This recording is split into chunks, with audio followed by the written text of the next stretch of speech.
อันนั้นนะต้นมะม่วงเก่าและเฮ็ดมันขึ้นนะทุกคนไหมได้กินน้ำตลอดได้กินย้อนตลอดอันนี้นะโป่งมันก็ไล่ฝนตกดิว้ายขี้เข็บแม่อู้ขี้เข็บน้อยย่ามันเหรอตัวน้อยย่ามันเหรอนี่แหละมันอยู่มันตกไปทางนู้นพอดี เก็บเบงอ่ะ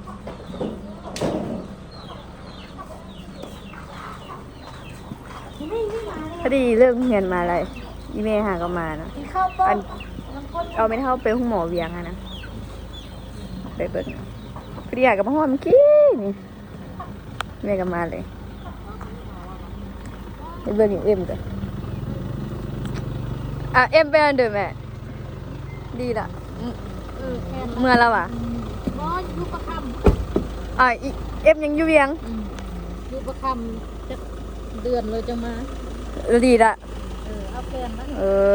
เอาใครละอันอยู่น้ำมันป้าอยู่เวียงกับป้างานที่อันติดไปเวียงมื้อนั้นอะไรเนาะเป็นนอนน้ำเราอยู่พุ่นอยู่ในประคำให้เพิ่นพักผ่อนอยู่พุ่นก่อนเนาะอย่าแบบเป็นอย่างมาจึงง่ายอยู่เวียงเด้แม่แต่อีแม่กับน้าบ่าวมามื้อนี้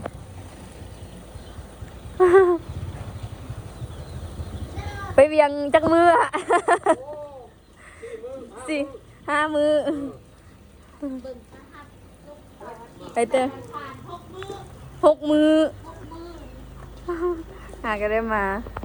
เอ็มว่าห้องหมอมือเดิมไหมเมื่อวานนี่ปะมื่อนี้ปะเมื่อวานนี้นอนอยู่ประคำนอนอยู่ประคำเจ้าแข็งแห้งก็ยังเมื่อยอยู่ขี่รถมาแล้วเกียนเมื่อยอีกยังขี่รถมาแล้วเป็นอีกเป็นทางคอน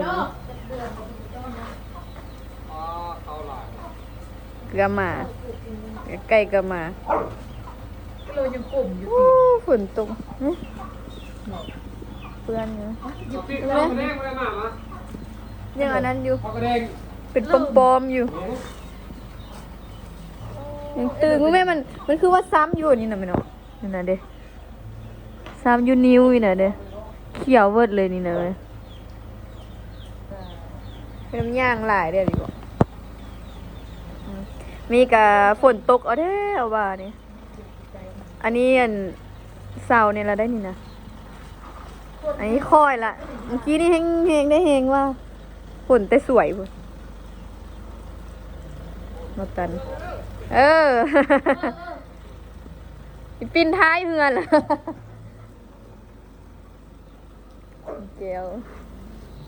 สบายดีทุกคนสบายดีตอนแรงเด้ออันเลิกเรียนมาแม่ก็มาห่อแล้วเนาะแม่ไปเบิ่งไม่เท่าออกคุณหมอนะมันออกคุณหมอเมื่อวานนี้แต่ว่าได้อยู่เฮือนป้าที่ติดไปอยู่ไปเวียงนั่นแหละไปเฮือนคนนั้นน่ะอยู่กับป้าคนนั้นแหละอันนั้นเป็นป้าผู้ที่3เนาะเป็นลูกผู้ที่3ของแม่เท่านี่เขาก็สิมาบอกเนาะถ้าไปอยู่คุณให้เพิ่นแข็งแรงแล้วจึงให้เพิ่นกลับมาอยู่บ้านมาอยู่พี่คืนเนาะเพราะว่ายาแบบเราป่วยไปอย่างกระทันหันอีกนะโอ้ยดีดอกไปไหมคือได้อันเวลาไทยแล้วมากแล้วก็เลยไปอยู่คุณเนาะอันนี้มันนออีพ่อก็ไปหาปลาแล้วเพิ่นก็เอานอมานะนี่มันนอซอดแล้วชิมมาแกงตัวที่3เลยใช่เสียงอันลูกปีเปิ้ลแง่วเมย์มันเดี๋ยวหุ่นไปนั่งอยู่หุ่นลูกให้กินนม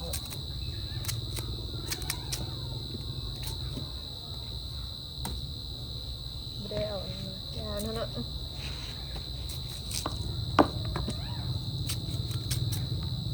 ได้ป่าหน่อยนึงเพื่อนเอาป่าไปส่งอยู่ตลาด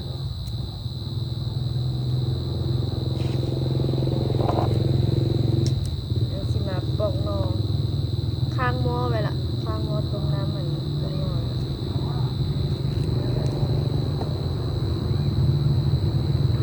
นี่มันไงเนี่ยความมี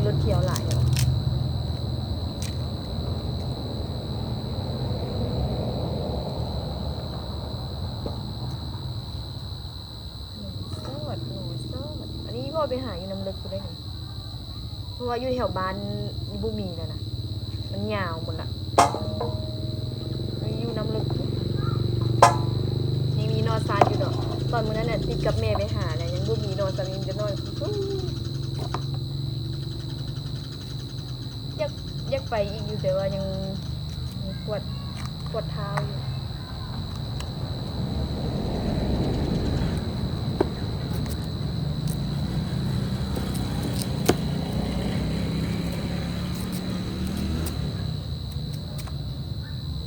มีนอนซัน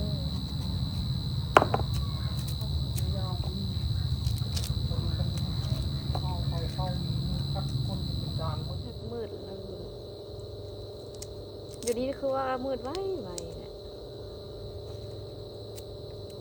หาก็6 โมงเลยเริ่มมืดละ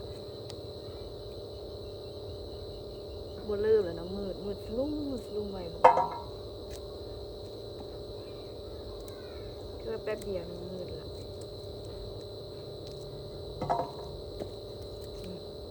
ว่านอนอ่อนเลยนะไปตาไปหาแน่อยู่คุณนะคักเลยว่าอัน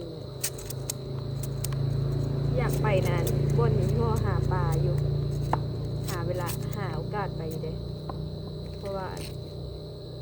ไปกับโทรศัพท์จิกมัน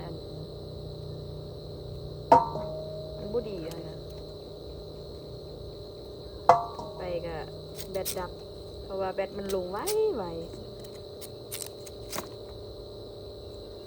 แบตมันเสื่อมไปก็คือจะไปทานในท่ายอย่างให้เบิ่งซะเนาะเพราะว่ามันไก่ดิไก่จากบ้านเขาได้นะมาล้างนอทุกคน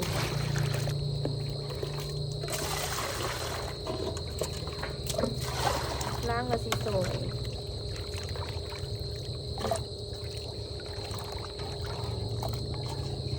ล้างกับซีโซ่เป็นเปี้ยงซอยนอนมันจะเงินจืดไรมีพาสิเลยค่ะ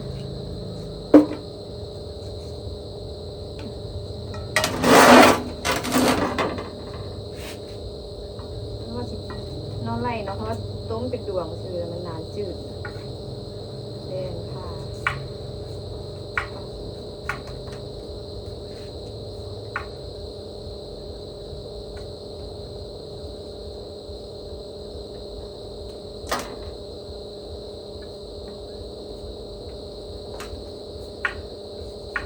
สีคิดยากเลยอยากกินเก่งนองโอ้กุ้งตำมันหมดมันเหมือนอันนั้นต้องปิดแก้วนะว้ายหอบแรง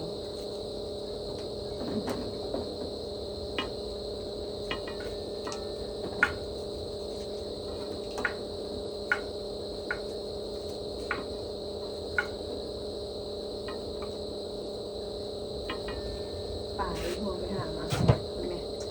โอ้ยยัยปนินนี่เด้คิดว่าได้น้อยแล้วหาปลาตัวนี้ยากละตะกี้เนาะตะกี้มันหาได้ซาปลาย30 โลก็มีตัวใหญ่กว่านี้ก็มีปลาปนินปลาในปลาอีกแบบปลาครึ่งเดี๋ยวจะรอจะได้ปลาจะหายากละคอยได้แต่ปลานิล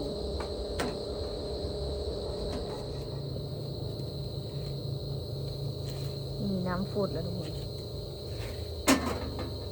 ได้เอานอลงน้ำนี่เขาจะต้มใส่เอาไปงัวใส่ในนึ่งให้มันจืดไว้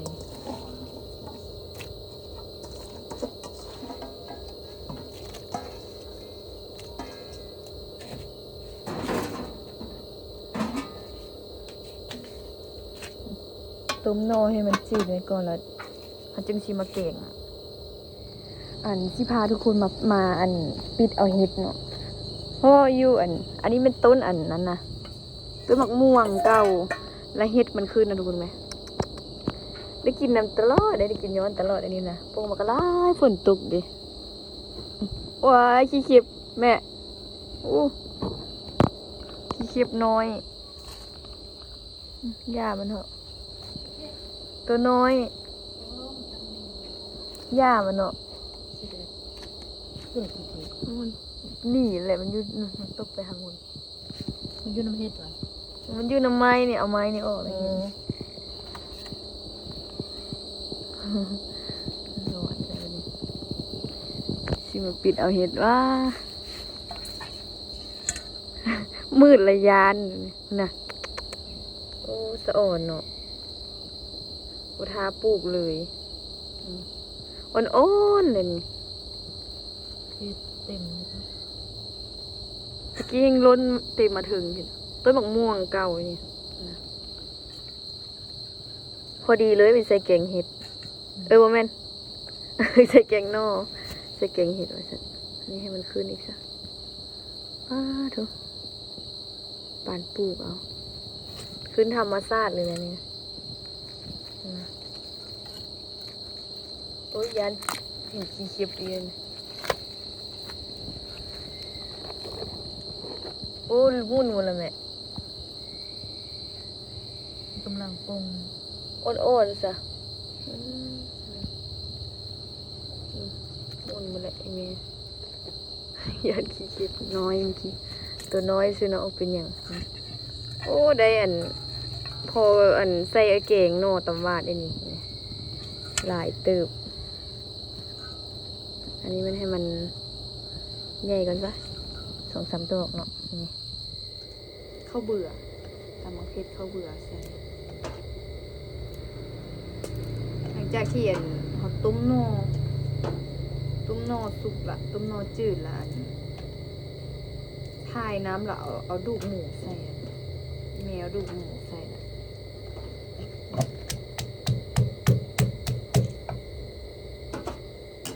เสี่ยวข้าวเบื่อใส่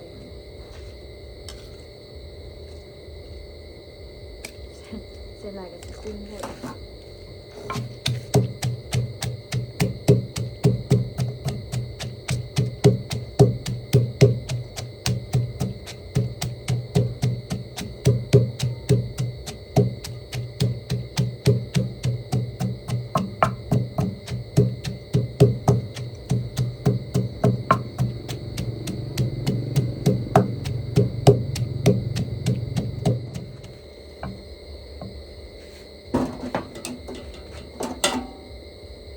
ข้าวเบื่อแล้วก็เซียน อันนี้เป็นน้ำยานา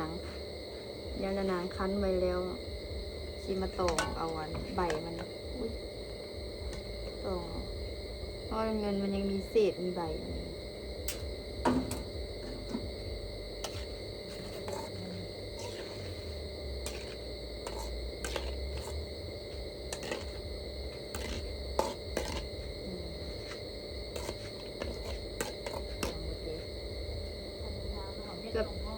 ก็เต็มคุกเดี๋ยวสิไปเทลงหม้อเลย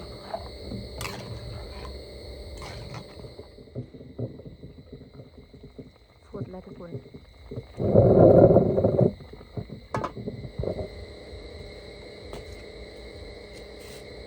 หลังจากเคี่ยนนอสุกแล้วเนาะมันโคตรละอี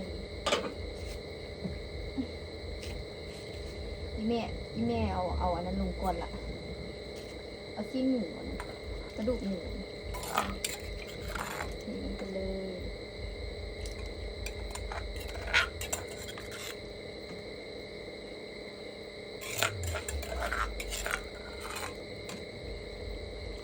ง่ายเขียวคักนี่ใบยะนางน้อยนี่ค่ะ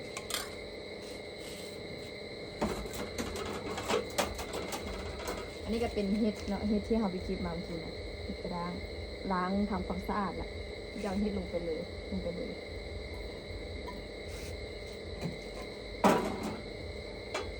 พราะว่าเห็ดนี่กันนานสุกเลยมีน้ำข้นนี่ก็น่าจะสุกแล้วมันจะปิดฝาไว้ให้น้ำมันข้นก่อน วันนี้เราเสียนใส่ปลาแดกแซ่บฟังลงมาก็เสร็จปลาแดกอันนี้ปลาขะแยงปลาแดกแซ่บปลาแดกปลาขะแยงมันจะมีต้นหอมบ้าง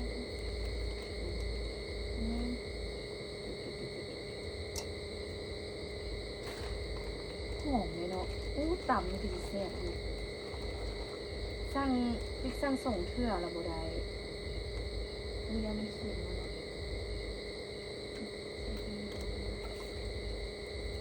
แต่อีเมลมาสั่งเพื่อที่สั่งเพราะว่าบ่ได้บัดนี้แล้วก็ยาซะล่ะก็ต้องยาเอาก็เลยว่าได้สิไม่รู้หนึ่งเลย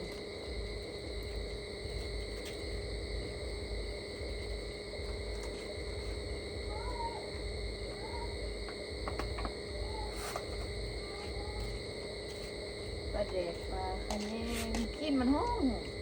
เป็นแซ่บนี่ใช่ต่ำใช่อย่างเป็นแซ่บกว่านี้มีแซ่บกว่าสัตว์ในวันนี้สิป้าเนาะเป็นตัวเลยต้นเลยเอาก็จะบุไซขี้มันเลยเนาะ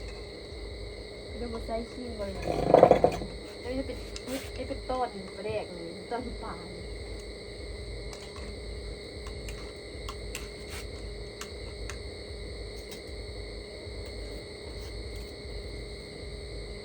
ลองมันก็สิแซ่บเลยบอกว่าญาติกันแต่คุณเจ้าคุณอยู่ประเด็นนั่งคือเปื่อยหรอไม่ต้องเป็นอะไรหรอกปลาขมิ้นก่อน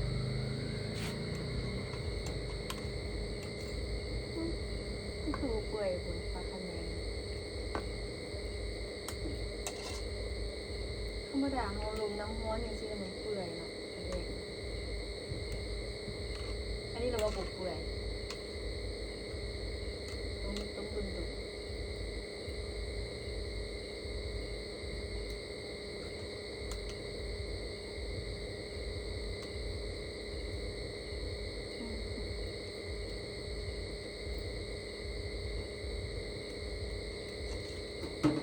นี่เป็นตูคือเก่าเลยไม่ใช่เป็นตูเลยกันเนี่ยมันเปื่อยแล้วมันจะมีกลางอะนะ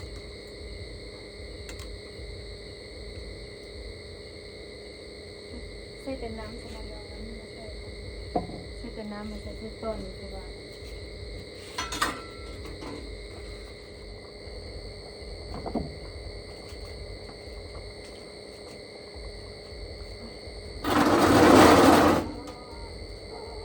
ต้นบุกเปื่อยอ่ะคุณต้นมันโดนเลยบุกเปื่อยแต่เอาน้ำมาใส่เอาอะไรมันไหมยังเป็นต้นโคโลอยู่หรือว่ากระเจ้าหากระเห็ดหรือว่ามันหากหรือว่ามันต้องเป็นอันนี้แบบอันปลาไข่เย็นเชี่ยวแต่น้ำมันใส่อีกอันนึงหอมเลยคุณถ้าไม่เห็ดต่ำมันเป็นเส้นคิดว่าเป็นวันใจ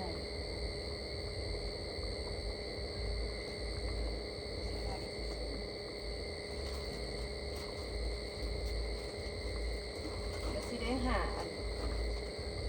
กระปุกมาใส่ก่อนเพราะว่าซื้อมาก็จะใส่เป็นถุงนี่ไง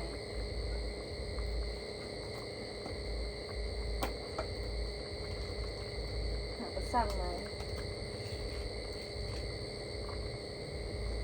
หอมขนาดมากเลย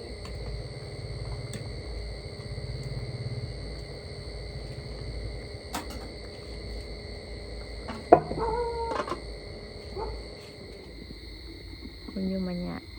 ว้านี่เนาะฟูดเลยทุกคนบวหอมขนาดเลย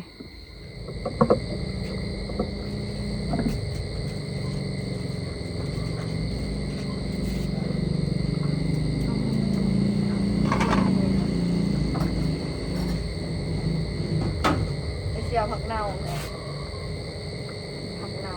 ได้น้อยเดียวเนาะตลาดกับบูมินตลาดบูมินนี่ผักขะแยงแ ใส่ข้างหน้าแล้วกันแบ่งไว้ให้พอเพราะว่าเราบุกินผักขมิ้นจึงเสียผักขมิ้น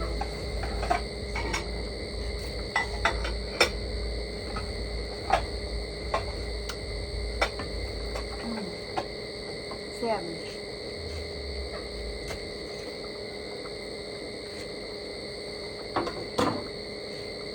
ประเด็กแซ่บแท้ใส่กับตังก็สิแซ่บเลย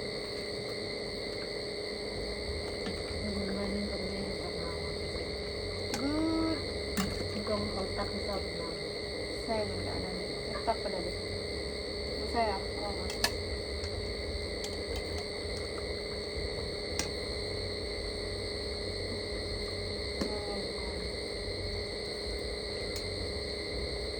ตำกระเซียบแกงกระเซียบ แซ่บอย่างเดียว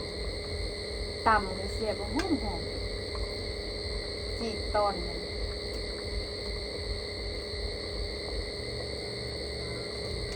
คิดว่าสิบได้ละสั่งส่งเพื่อนก็บ่ได้ เพื่อที่สาม เฮ้ยสั่งได้นี่เอาผักขะแยงใส่กูใส่แล้วมันบ่หอมทางอีหยังก็ยังบ่มีทางอีตลาดก็ได้บ่ได้ใส่หยังเลย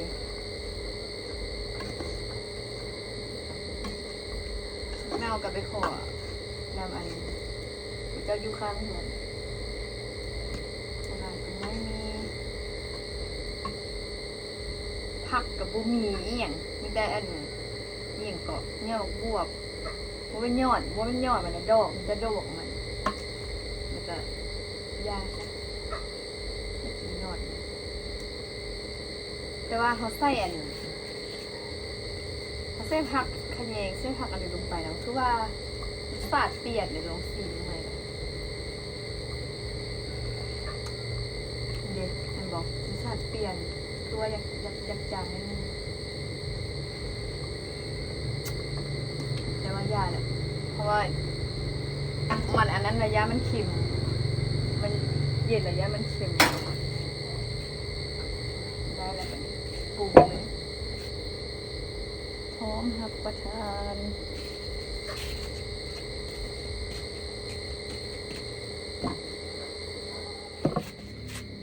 นี่โอ้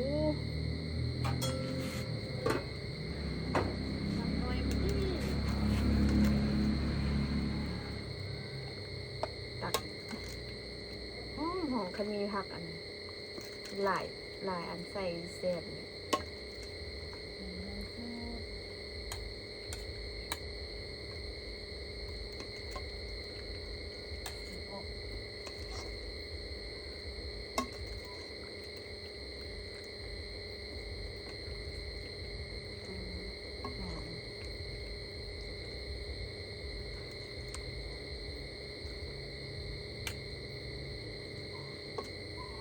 นี่จะแซ่บบริการ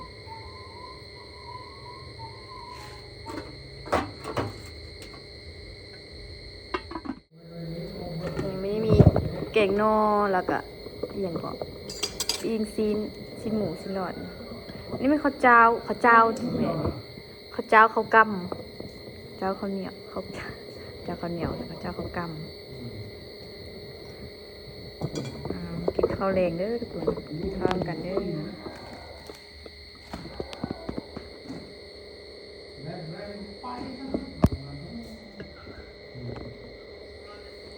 แซ่บได้แล้ว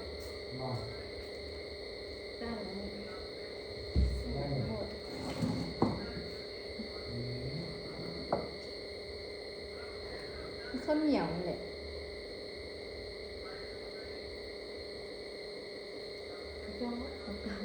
ข้าวเจ้ากำ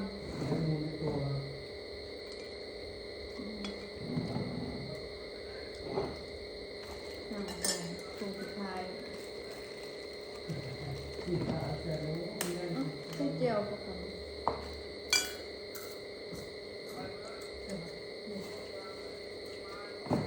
ตักดีนะ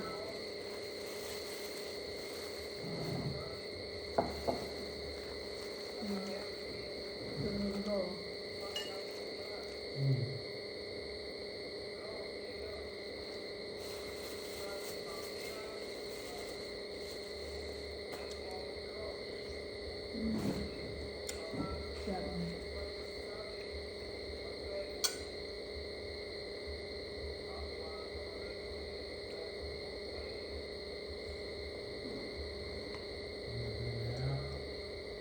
แดงมันหนู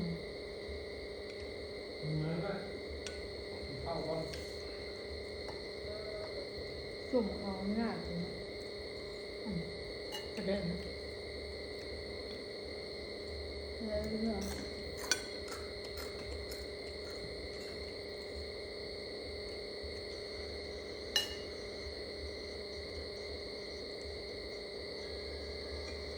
ขึ้นจัง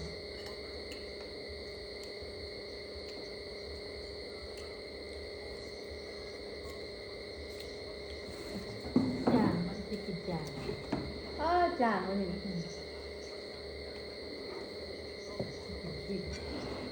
แม่อันก็มันแคล้วอยู่จนเกลือไงใช่อันสักคนแนวคือว่าจางแล้วหนึ่งยาเป็นอันเสร็จแล้วมันสุกที่กิน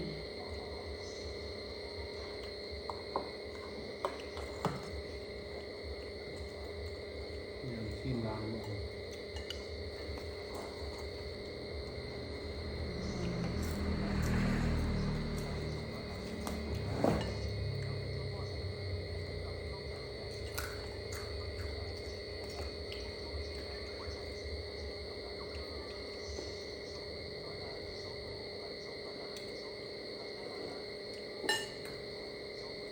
กินน้ำ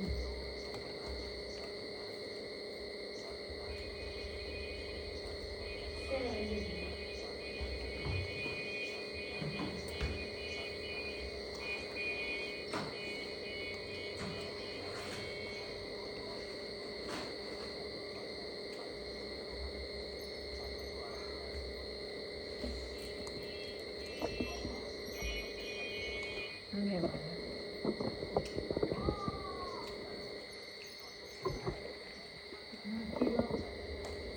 โอ้คำไปนี่ยังหล่อเนาะ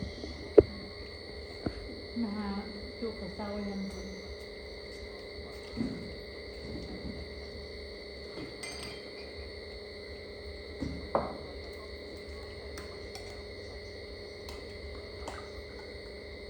ุกแรงฟัง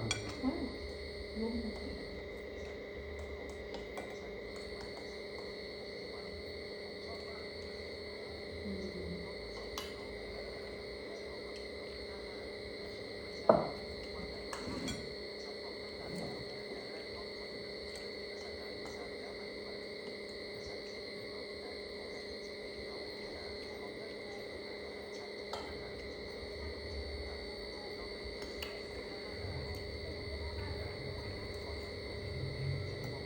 ว่ามันเกี่ยวกับคำ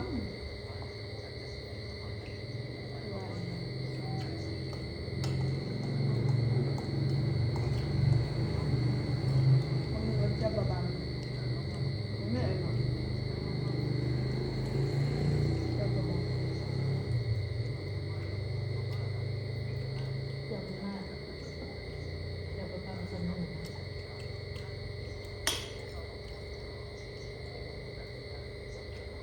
แซ่บไปแล้วยังไม่ได้ขาย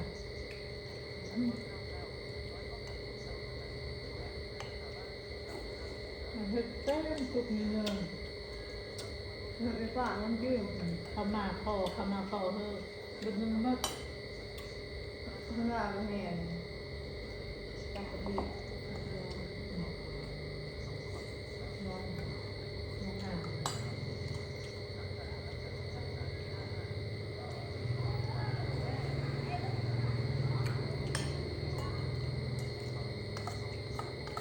อันนี้มาเฮอะมากอะพ่อเฮอะ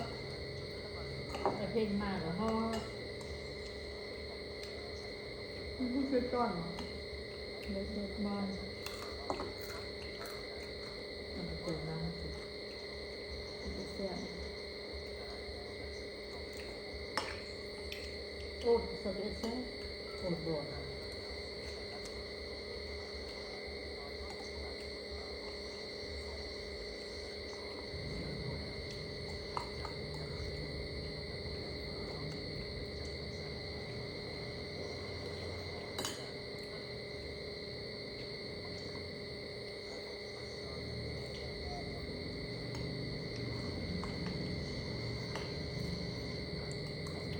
มาเบิ่งอื่น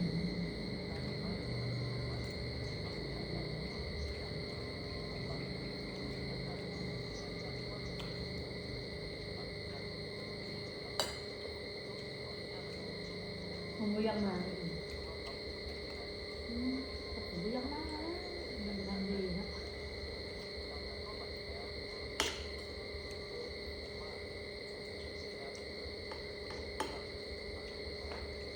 แต่พริก2 พริก 3 พริกช้อนก็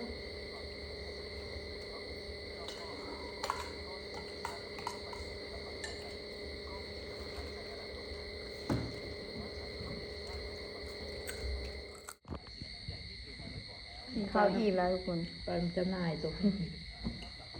เขาว่าหยอกเนี่ย อืม เขาว่าส่งน้ำดื่มเขาว่าหยอก เงินทอนไว้ให้กันติบ